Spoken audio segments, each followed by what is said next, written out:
بسم اللہ الرحمن الرحیم۔ ایک صحابیہ کے بیٹے کی موت۔ ایک صحابیہ رضی کے گھر بیٹا پیدا ہوا۔ شوہر جہاد پر گئے ہوئے تھے۔ جس دن شوہر کو آنا تھا تو اسی دن کچھ گھنٹے پہلے بیٹے کی موت ہو گئی۔ اب بیوی پریشان بیٹھی ہے کہ شوہر اتنے دنوں بعد گھر آئیں گے۔ جب اسے معلوم ہوگا کہ بیٹا مر گیا ہے تو انہیں بہت زیادہ غم ہوگا، دل میں افسوس ہوگا۔ کاش میرے شوہر ایک بار بچے کو گود میں لے کر پیار ہی کر لیتے۔ جب وہ صحابیہ بہت پریشان ہوئی تو انہوں نے بچے کو نہلا کر کپڑا ڈال کر چارپائی پر لٹا دیا اور کسی کو بتایا ہی نہیں کہ بچے کی موت ہو گئی ہے۔ شوہر گھر آئے تو پوچھا کہ کیا بنا؟ بتایا، اللہ نے ہمارے گھر بیٹا دیا ہے۔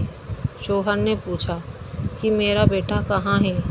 بیوی نے کہا کہ وہ سکون میں ہے۔ شوہر سمجھے کہ بچہ سو رہا ہے۔ شوہر نے کھانا کھایا، رات ہو گئی، میاں بیوی ایک ساتھ سوئے اور سفر کی بہت سی باتیں بھی ہوئی۔ لیکن اس عورت کو دیکھیے جو ماں تھی، اس کے دل پر کیا گزر رہی ہوگی، جس کے معصوم بیٹے کی لاش سامنے چارپائی پر پڑی ہوئی ہو، لیکن وہ اپنے شوہر کی خوشی کی خاطر سینے پر پتھر رکھ کر اس راز کو چھپائے بیٹھی ہو کہ میرے شوہر کا دل غمزدہ نہ ہو۔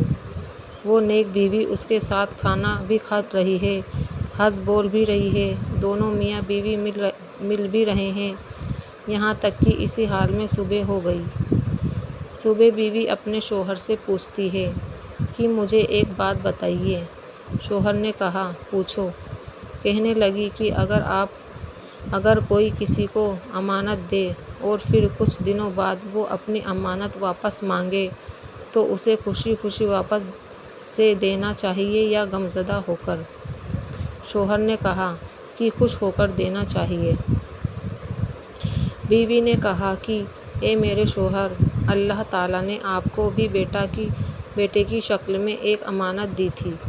آپ کے گھر آنے سے کچھ دیر پہلے اللہ نے وہ اپنی امانت واپس لے لی ہے، اس لیے اب آپ جائیے اور خوشی خوشی اس امانت کو اللہ کے حوالے کر دیجیے۔ اللہ اکبر۔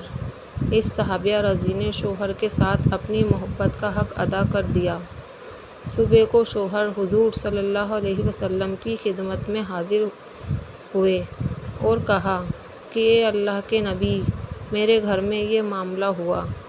میری بیوی نے میری خوشی کے لیے اتنا صبر و ضبط دکھایا کہ اپنے بیٹے کی موت کے بارے میں بھی مجھ سے نہ بتایا۔ حضور صلی اللہ علیہ وسلم نے دعا دی اور فرمایا کہ جاؤ، اللہ برکت دے گا۔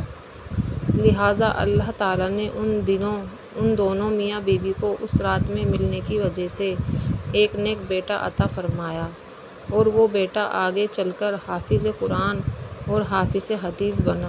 سبحان اللہ۔ ایسے ہی سچے قصے سننے کے لیے ہمارے چینل کو سبسکرائب کریں۔